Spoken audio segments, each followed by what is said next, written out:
बिस्मिल्लाहिर्रहमानिर्रहीम। अस्सलाम वालेकुम फ्रेंड्स, उम्मीद है आप सब खैरियत से होंगे। Welcome to our channel how to cook it. आज मैं बनाने जा रही हूँ सरसों का साग। बनाने के लिए मैंने 2 किलो सरसों का साग लिया है, 1 किलो पालक ली है। इन सबको मैंने साफ़ करके अच्छी तरह काट लिया था बारीक, फिर मैंने इसे धो लिया है। सरसों के साग में पालक ऐड करने से सरसों का साग नरम बनता है।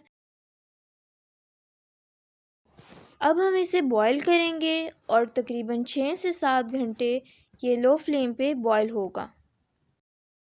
एक बर्तन में मैंने सारे साग को डाल दिया है। अब मैं इसमें पानी शामिल करूँगी।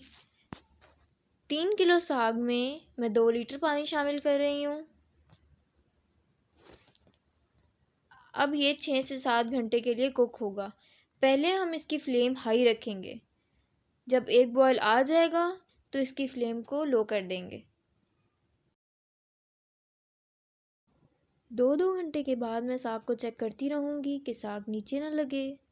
साग को पकते हुए 2 घंटे हो चुके हैं। अभी मैं आपको इसकी कंडीशन दिखा रही हूँ।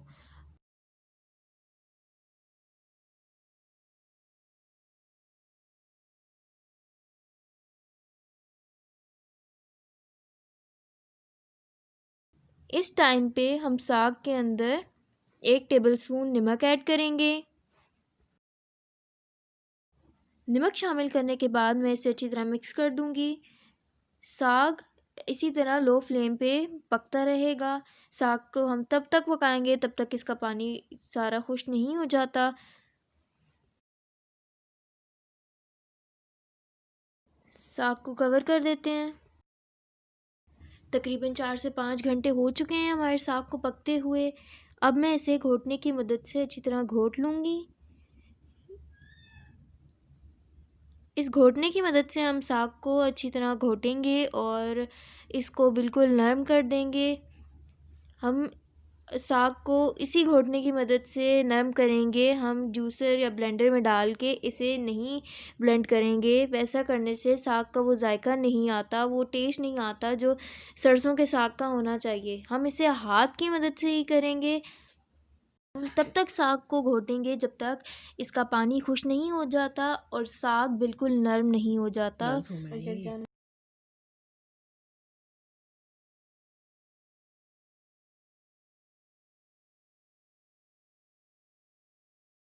तो तब तक घोटेंगे जब तक ये यकजा नहीं हो जाता। तकरीबन 6 से 7 घंटे हो चुके हैं हमारे साग को पकते हुए। आप देख सकते हैं ये बिल्कुल यकजा हो चुका है।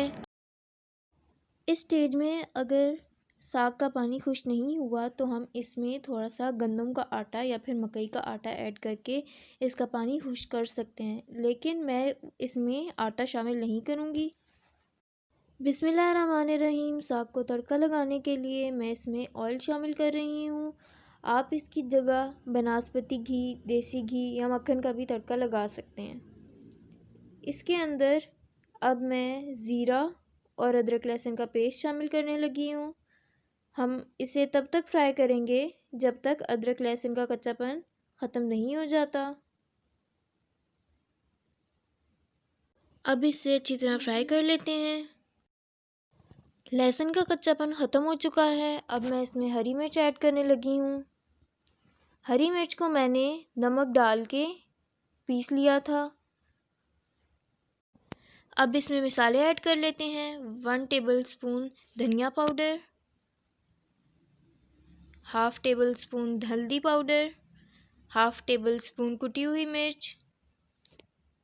अब इसे अच्छी तरह भून लेते हैं मसाले को।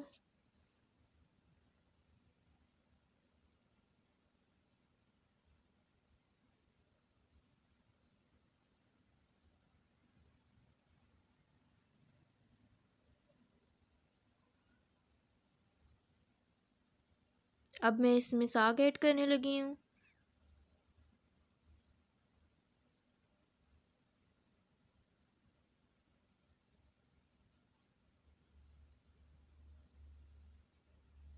साग ऐड करने के बाद हम इसे अच्छी तरह मिक्स कर देंगे।